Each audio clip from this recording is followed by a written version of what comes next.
Meet Mr. Archimedes of ancient Greece. Long ago, Archis said, "Give me a lever long enough and I can move the world." What Archimedes meant was that the power of a lever is practically unlimited. Today, almost everyone uses some form of lever in his daily work. The familiar can opener is a lever with a sharp cutting edge. The playground seesaw is just a simple lever too. It takes a lot of force to start a freight car moving, yet the railroad man can start the heaviest freight cars easily with a pinch bar, a powerful lever which turns the wheel. Tough luck, old boy. Here's a place where a lever comes in mighty handy.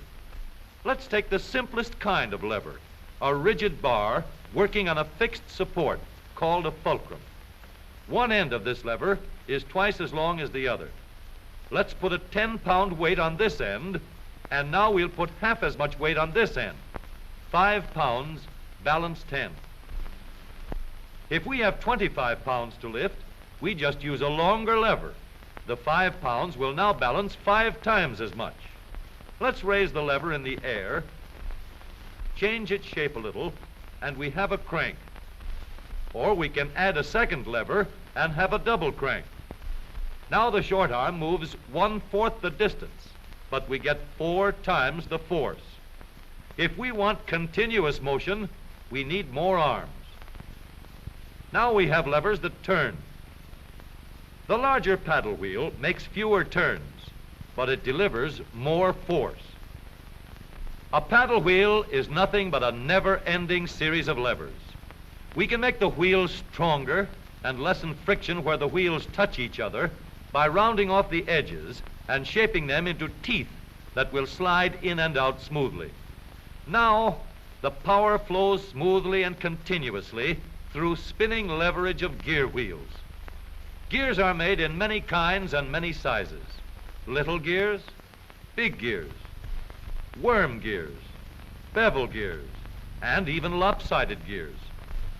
Over 100 million gears are spinning over the roads in the transmissions of our automobiles. The transmission is located right at the bottom of the gear shift lever. Let's start from scratch and put together a model of the gears that we shift in our motor car. The shaft on the left comes from the engine.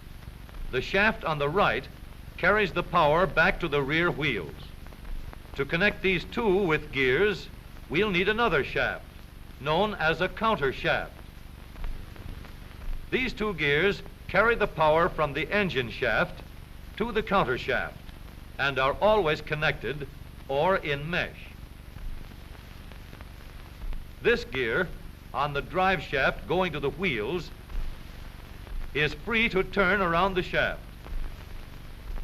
We'll put it in mesh with another gear on the counter shaft. These gears are always in mesh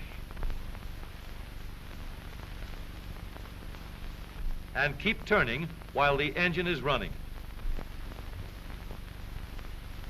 To switch from one set of gears to another, our transmission needs a short shaft like this, known as a clutch sleeve.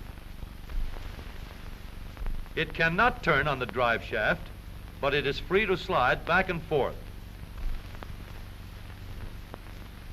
On the sleeve, we'll mount a large gear, which we can shift back and forth to mesh with the small gear in the middle of the counter shaft.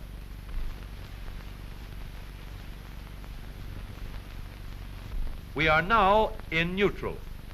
The gears that are always in mesh are turning over with the engine, but the shaft to the rear wheels is standing still.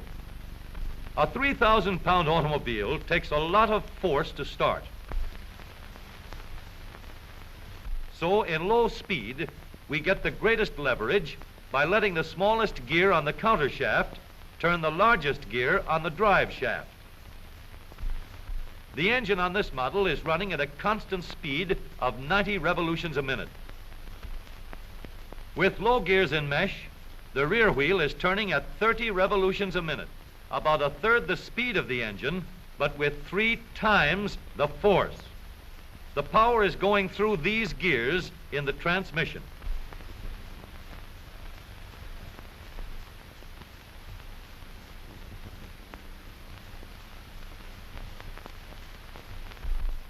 After we've started the car rolling, we want fast pickup. So we shift into second by sliding the sleeve backward to mesh with this gear on the shaft to the rear wheels. The wheel is now turning at 60 revolutions a minute, and the power flows through these gears.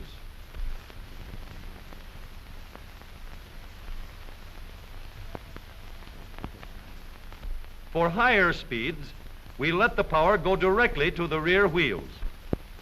We shift the sleeve forward so that it meshes with the shaft from the engine. The power travels straight from the engine to the drive shaft. Now the shaft to the wheels is turning at 90 revolutions a minute, the same speed as the engine. But here's a problem. An automobile must be able to go backward as well as forward. So we add one more set of gears to reverse the shaft to the rear wheels. With the gears shifted into reverse, the power travels through the transmission in a path like this. We now have 3 sets of spinning levers for going forward and 1 for reverse. With a gear shift lever, we can shift to any set of gears we wish. But with all these spinning levers in the transmission came noise and wear. Experts could shift gears quietly by careful timing of the gear shift and the engine speeds, but most of us made plenty of noise until new engineering developments made possible the long series of improvements that followed. When we shifted gears, we got a clash because the gears were not running at the same speed. In other words, not synchronized. So engineers set to work to develop a synchronizer. The synchronizer works like a cork twisted into the top of a bottle. The cork will turn until it is so tight that the bottle turns with it. Synchro mesh works the same way.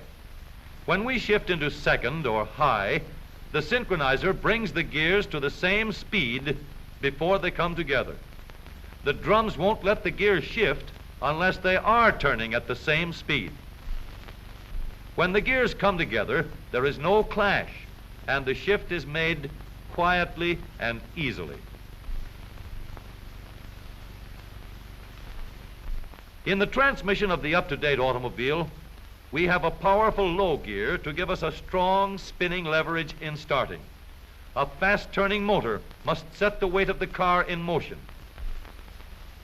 In second speed, we can change leverage to get going fast at the same engine speed. With the leverage of third gear, power goes directly to the rear wheels, and we can go as fast as we want. Now every driver can shift gears at any time, regardless of speed. Here is a hill that will give us a real chance to see how smoothly and reliably our spinning levers work in our automobile transmission. This driver is going to let her car gain a speed of 60 miles an hour down the hill.